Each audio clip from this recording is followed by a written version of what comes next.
Hey, my name is Mason Sachs. I'm a producer, songwriter, guitar player, signed to Sony, and I've produced for Jackson Wang, Epik High, Masego, Mike Stud, Post Malone, B. Miller I've worked with, Steve Aoki, and a bunch of other artists too. My favorite genre of music to produce is probably going to be R&B and rock, just because as a guitar player, first and foremost, I find it to be the most melodic and harmonically challenging music in terms of quote-unquote pop music being put out there. So I was using a Jamstik because I was tired of trying to learn piano, and I got bored of piano because for some reason, the connection between the fret, string, and finger just felt natural to me, whereas piano, you're hitting a thing to hit the string. So that one step removed process didn't feel natural to me. And so because I had all this theory knowledge and music knowledge on the guitar, I didn't want to forget that. So that's why I use this Jamstik, and it's been an important, vital tool for the past few years now. So the only MIDI instrument I utilize is the Jamstik because everything else I program. So for drums, I program, but when it comes to synths and other VSTs, I just do everything via recording it via MIDI with the Jamstik, almost like recording audio. Being in the studio every day, creating new ideas, and just trying to do my best to stay positive and stay inspired is the most important thing. There's another example made for Jamstik, and this is utilizing the Jamstik solely. So here's the track.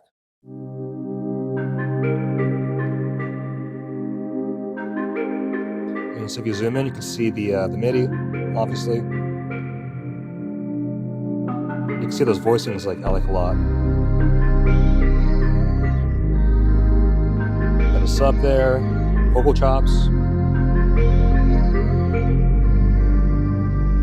Got an 808 coming in. The drums I programmed.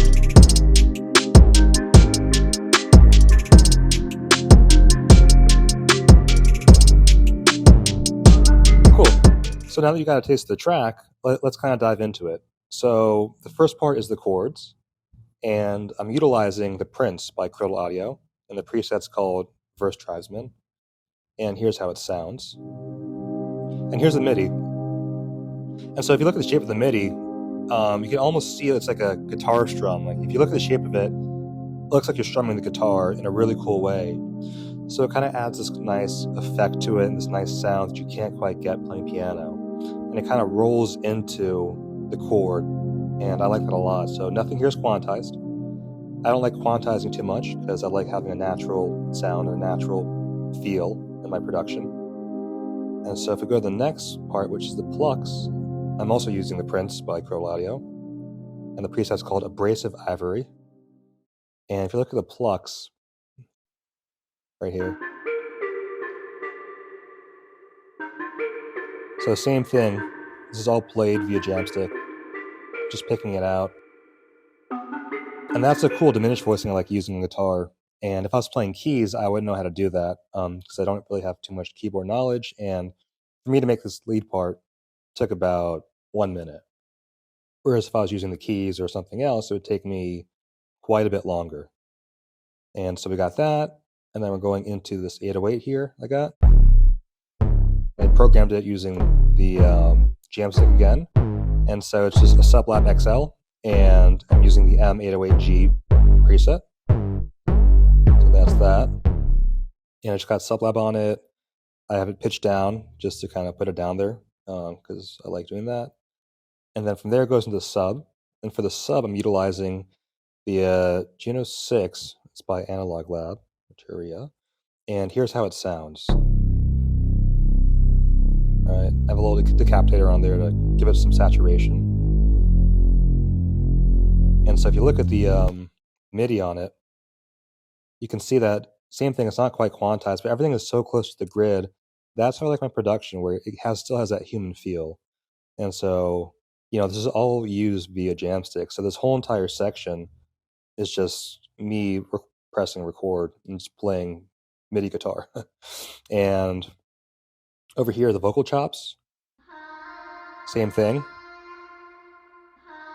So just played on guitar on this Jamstik guitar, and it's just my friend's daughter. I'm using her vocal chop, and my friend is Finnessy. He's one of the best producers I know. Go check him out. Shout out Finnessy. And then from there, let's check everything out. So I've got a little compressor on all these channels. And on the master, I've got the same thing as last time, the black box, which just adds some nice saturation, and it adds some nice color to it. It's like a tube saturator into the BX Townhouse bus compressor. And from there, that's pretty much my whole entire track. And again, this is all utilized via the Jamstik. So this took about 15-20 minutes to make. And so if you can utilize the knowledge you have on guitar into production via MIDI, it opens up a whole new world of possibilities to create ideas, to track, to do different voicings. It makes your production much clearer because nothing's muddied with the different voicings. And this Jamstik is used pretty much in every session because having the capability to record MIDI is extremely important, especially nowadays. My name is Mason Sachs, and this is how I utilize the Jamstik.